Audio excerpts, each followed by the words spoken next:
माननीय Shri Sanjay Singh ji, concern over social and economic conditions of sick workers of Coal India. धन्यवाद मान्यवर, आपने मुझे एक बहुत ही गंभीर विषय पे अपनी बात कहने का मौका दिया। मान्यवर, देश भर में जो बिजली की आपूर्ति थर्मल पावर के माध्यम से, थर्मल पावर प्लांट के माध्यम से होती है, उसको संचालित करने में कोल इंडिया का और कोल इंडिया के मजदूरों का बहुत महत्वपूर्ण योगदान होता है। और मुझे याद है मान्यवर कि जब कोरोना का समय था,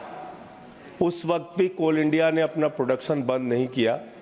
और मजदूरों ने अपना जान जोखिम पे डाल के देश के अंदर बिजली की आपूर्ति बाधित न हो, इसके लिए काम किया। मान्यवर, कोल इंडिया का खुद का नेशनल वेज एक्ट है और उस नेशनल वेजेस एक्ट के तहत ये साफ तौर पे लिखा गया है, उसका क्लास 9.4 है, जो कहता है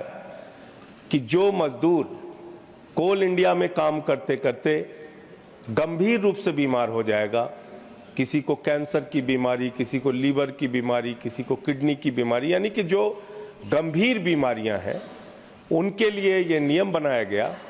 कि उनके जो आश्रित हैं, उनके जो डिपेंडेंट्स हैं, उनको नौकरी दी जाएगी और इसके लिए जो परीक्षण होगा, चिकित्सीय परीक्षण होगा, वो मेडिकल बोर्ड करेगा, कोल इंडिया का मेडिकल बोर्ड करेगा। लेकिन बहुत दुर्भाग्य की बात है मान्यवर कि 18 नवंबर 2017, करीब करीब 7 साल से अधिक का समय हो गया है, आज तक वो मेडिकल बोर्ड काम ही नहीं कर रहा है। मेडिकल बोर्ड काम नहीं कर रहा मान्यवर। और वो जो मजदूर हैं, उन्होंने महामहिम राष्ट्रपति को कई बार प्रार्थना पत्र लिखा, आदरणीय प्रधानमंत्री जी को कई बार प्रार्थना पत्र लिखा, कोयला मंत्री जी को कई बार प्रार्थना पत्र लिखा।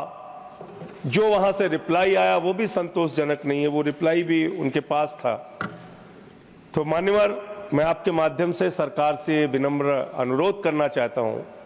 कि जब आपने वेजेस एक्ट बना रखे हैं उनके लिए, और ये नियम है